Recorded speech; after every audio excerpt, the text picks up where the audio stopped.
This engine was run at the factory after it was put together, and it was tested for oil pressure and cylinder head temperature and stuff like that. I've got the sheet on it where it was run on the dynamometer or whatever.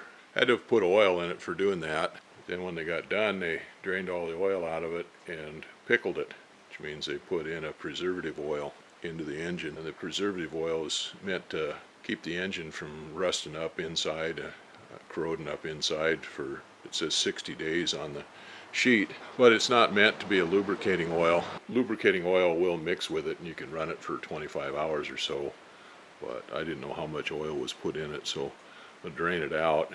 They've got it in the cylinders and they don't recommend turning the engine over because there might be some of that oil in the upper end of the cylinders and the top of the piston, and it could cause hydraulic lock on there if you turn the engine over and cause a bent crankshaft or connecting rod or broken piston or some such thing like that for the hydraulic lock. So they recommend it to pull the lower spark plugs out and wash it out with some paint thinner or something, and then tip it sideways so you can drain those cylinders out. So that's what I'm going to do here now. I've pulled the plug on the oil drain plug on the one side and let it drain. There wasn't as much in there as I thought there was. I was thinking about putting the starter on and the alternator on, but I think I'll wait to do that until I get the engine hung on the engine mount and make it easier to route those cables for the starter cables and stuff if I don't have the starter on there.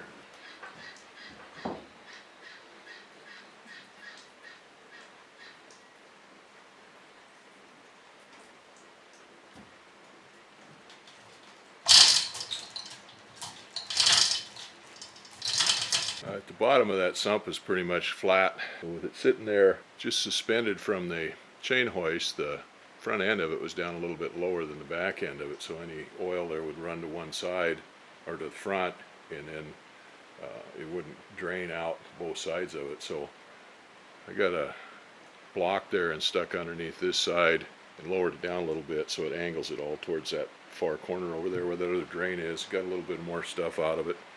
Put a little bit of paint thinner in there, shook it around a little bit and lowered it down on this side so it'd get over here and then run it back over. So it's still dripping out. That stuff's really thick and goopy, and so it's taking a little bit of time for it to get out of there. The rest of it will all be mixed up with the engine oil when we run it and dilute it into the engine oil, and it'll come out in the first couple of engine oil drains. Now we'll see about working on the cylinders and getting those cleaned out.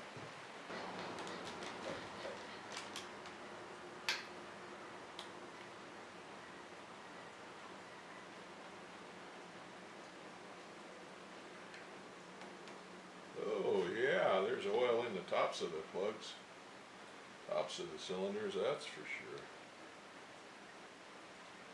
It's coming out there, even though I've got it tipped up the other way.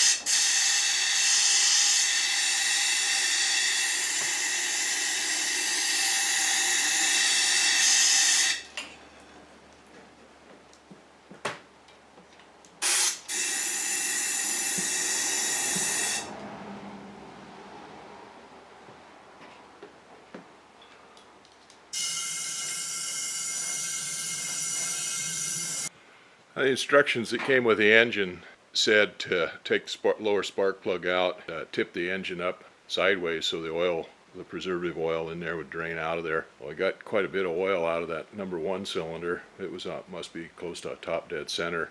The number 3 cylinder, the piston is back in there a ways, and that didn't get as much draining out of it. They also recommended washing it out with some paint thinner, so I took both spark plugs out, got my little part sprayer and spray it out, and I'll spray it out again and let it drain out again. And then to keep the top end lubricated until we can get everything flowing in here and the cylinders lubricated and stuff, I'm going to mix up a little bit of engine oil that we're going to run the engine on until it's broken in. I'm going to mix that up with a little bit of Marvel Mystery Oil and fog in there into those cylinders so the upper end's lubricated. And then we'll do the same thing on the other side. Well, we got a clean oil jug that had the mineral oil, break-in oil for the engine, it's Aeroshell 100. There, it's a clean empty can. We got a jug of Aeroshell mineral oil, the same thing. I've got a little Marvel Mystery Oil, and I'm going to mix the Marvel Mystery Oil and the Aeroshell 100.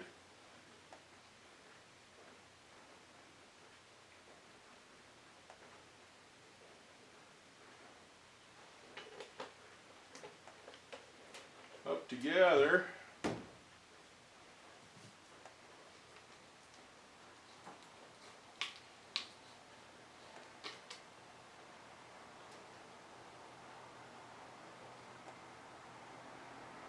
Aeroshell was one of the first multi-grade semi-synthetic oils that came out with, and then they pulled it off the market, and then we had to reformulate it a couple of times. But when they first came out with it, there was a big problem with it because the jugs that they had a plastic cap seal on the inside of the oil container, and a lot of guys wouldn't see that. When they take the regular cap off, the plastic cap would still be in there in the oil container, and it would get dumped into the engine crankcase along with the oil, and anyway, that created a few problems.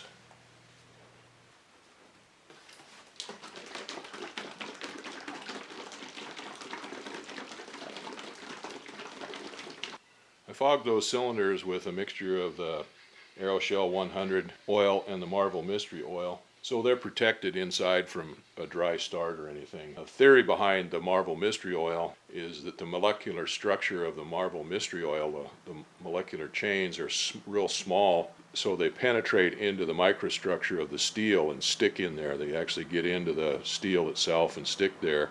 Well, the chains on the regular oil are longer, so they don't penetrate the microstructure, and it lubricates fine. But over time, as it sits, it runs off those surfaces and just leaves a bare surface, where the Marvel Mystery Oil actually penetrates the pores of the metal and sticks on it better. And it's the same thing, Marvel Mystery Oil, Kroil, Lenkite, or Avblend, as it's sold by. Any of those real lightweight oils like that, kind of the same thing. Supposedly they stick into the microstructure of the pores of the metal, and then they're loose enough they'll go in and break up carbon deposits and stuff like that, but that's not a problem on a brand new engine like this. But anyway, those cylinders are protected now until we get the engine on and running. Before I ever get it started or anything, I'll fill that back up with oil. This is the same oil I'll fill it up with. It's just straight mineral oil for break-in. So I can put the spark plugs back in. We need something in there to keep anything from getting down into the cylinders. These are the spark plugs that came in it. They're brand new, Champion, what are they? REM 37BY. And you see they're a massive electrode plug. They have these electrodes on the side that are big, heavy-duty electrodes. This is what I've been using for a long time. This is a REM 38S. And it has a small electrode on it. It's a iridium or some metal like that. Well, the big electrodes, they have a tendency to choke up with carbon deposits and lead deposits and things like that, and then they'll short out or ground out. Whereas these fine wire plugs, they have a little bit hotter spark, and they got a bigger cavity down inside, a lot more room around them, so more of the grunge and stuff that builds up in the engine under operating conditions falls out of there and doesn't stick in there. I was thinking about taking these plugs and put them in the bottom of the cylinders, and these new plugs in the tops, because the bottom plugs on the cylinders are the ones that have a tendency to get cretted up. Of course, they're on the bottom and gravity drops that stuff down into them. But I may just go ahead and put these in and see how well they run, and see how long they run, because these have a real long nose on them. The electrode sticks out there a long ways, Even if you get crud in there, it shouldn't build up all the way out to the end of the tip. So I'm going to try those and see how they are. Now the difference is these spark plugs here, the massive electrode ones, are about 40 bucks a piece, and these ones here, the fine wire plugs, they're about 130 bucks a piece. When I got these copper washers on there for seals on these plugs, and these have been in there, I can tell that these plugs have been fired. They were in there to run the engine on when they test ran the engine, and so these copper washers have gone through heat cycles. So copper has a tendency to work harden, heat harden. So every time I change the spark plugs, I always change these gaskets. And the copper, you just take them out and anneal them and heat them up cherry red and quench them, and then you reuse them again. So that's done anyway. The engine is drained of engine oil. Now I can go to work on something else or keep moving forward.